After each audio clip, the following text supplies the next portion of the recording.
चाहिए। हम जैसे लोग हैं जो खड़े हैं, बहुत सारे लोग हैं, राहुल जी हैं, बहुत लोग हैं जो ये विश्वास रखते हैं कि हम कदम से कदम मिलाकर चलेंगे तो हम जीतेंगे। जब उन अंग्रेजों को मार भगाया तो ये तो काले अंग्रेज हैं, इनसे भी पीछा छुड़ा लेंगे। लेकिन ये तो अपने आप को बहुत बड़े देशभक्त कहते हैं। देखिए, देशभक्त कहना और होना बहुत अलग बात है। राष्ट्रवाद, ये लोग तो वो लोग हैं जो राष्ट्रवाद का चोला ओढ़े हुए एक 8 साल की बच्ची के रेपिस्ट के लिए तिरंगा यात्रा निकालते हैं। ये राष्ट्रवाद सिखाएंगे? ये राष्ट्रवाद का सर्टिफिकेट देते हैं दूसरे लोगों को। और शर्म आनी चाहिए, खुद को कहते हैं कि हम इस राष्ट्र का सम्मान करते हैं, बहुत बड़े मानने वाले हैं, बहुत बड़े राष्ट्रवादी हैं। ये तमाम प्रदेशों में अलग अलग जो घटनाएं होती, किसको सपोर्ट करते हैं आप ये देखिए ना। क्या ये देश की आम जनता को सपोर्ट करते हैं? आदिवासी को, दलित को, माइनॉरिटी को, गरीब को, बेरोजगार को, पहलवान बेटियों को, मणिपुर की 2 नंगी बेटियां जिनकी प्रेगनेंट, उनको सपोर्ट करते हैं? किसको सपोर्ट करते हैं? मुझे तो ये समझ नहीं आता है कि इनके लिए राष्ट्रवाद की परिभाषा है क्या। आखिर राष्ट्रवाद क्या है? राष्ट्रवाद का मतलब क्या है? हम सब भारत के लोग, हम जब शपथ लेते हैं संविधान की तो हम क्या बोलते हैं? हम सब भारत के लोग। इनके लिए संविधान क्या है?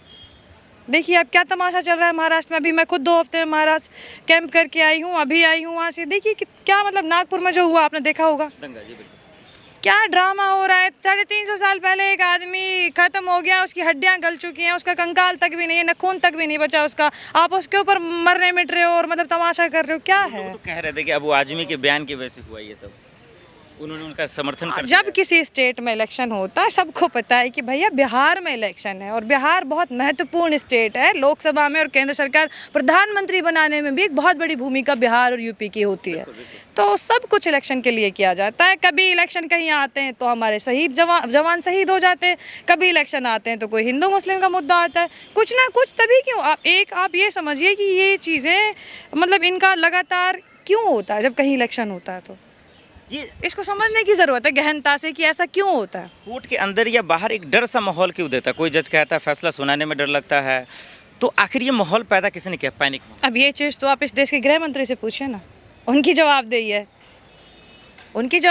इस देश के प्रधानमंत्री की जवाबदेही है। 56 इंच का सीना है उनका, लेकिन वो मीडिया के सामने नहीं आ सकते, प्रेस कॉन्फ्रेंस नहीं कर सकते, मणिपुर का माँ नहीं बोल सकते, विदेशों में घूम सकते हैं, दोस्तों के पास जा सकते हैं, लाखों करोड़ों के गिफ्ट आदान प्रदान करने जा सकते हैं, अपनी बेइज्जती करवाते हैं वहाँ जाकर, कहते हैं कि फिर देश का डंका बजवा रहे हैं। अरे इस देश का सत्यानाश कर दिया भाई, बेड़ा गर्क कर दिया। अब तो थोड़ी शर्म करो। मुद्दों पे, रोजगार पे, स्वास्थ्य पे, महिला सुरक्षा पे, सब चीज़ों पे ध्यान दो। किसी जज पे बलात्कारी के आरोप लगते हैं, रंजन गोगोई साहब, कोई जज जो है कठमुल्ले जैसे शब्दों का इस्तेमाल करते हैं। या आप ये देखिए ना कि कोई अगर हम मंदिर का फैसला देता है तो आप राज्यसभा भेज देते हैं। किसी के घर कोई कुलदीप सेंगर जैसे को जमानत देता है, अडानी का हजारों करोड़ों का मुनाफा करवाता है, उसके हक में फैसला कर देता है, उसके घर 2 करोड़ रुपए पाए जाते हैं।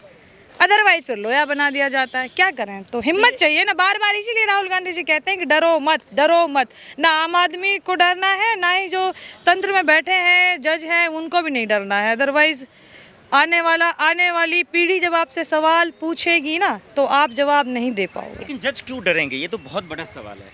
मैंने आपसे बार मैं लोया का जिक्र कर रही हूँ, तो उसको आप देखिए ना कि क्यों डरेंगे। तो मोदी राज में कहते हैं ना सब खुश है, यहाँ तो गरीब जानते हैं हवाई चप्पल खुश है। कौन? पिछले 11 साल में ये जो भी बिल लेके आए हैं, जो भी नीति बनाते हैं, जो भी कानून लेके आते हैं, जनता 2-2 साल बैठ के 1000-1000, 500 लोग मर जाते हैं, हर चीज़ का बहिष्कार करते। क्यों भाई?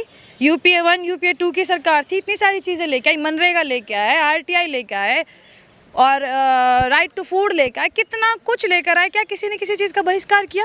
अगर किसी चीज़ का लोगों को समझ नहीं आई, कोई समस्या थी, तो तुरंत लोग जंतर मंतर बैठते थे या विरोध प्रदर्शन करते थे, तो प्रधानमंत्री जी मिलते थे, विपक्ष के नेता मिलते थे, उस चीज़ का हल खोजते थे। इनकी तरह नहीं कि 2-2 साल 2.5 साल किसान बैठेंगे, SC/NRC के लिए लोग बैठेंगे, कभी अग्निवीर आ जाएगा, लोग विरोध करेंगे, हज़ारों लोग मर जाएंगे और फिर बड़ी बेशर्मी के साथ। और मणिपुर में तो इतनी बेशर्मी है कि अभी तक मणिपुर के लिए इतना टाइम हो गया, बीच में कुछ महीने बाद मणिपुर सुलगता रहता है, फिर शांत होता है, फिर सुलगता रहता है, लेकिन आज तक जहमत नहीं उठाई है।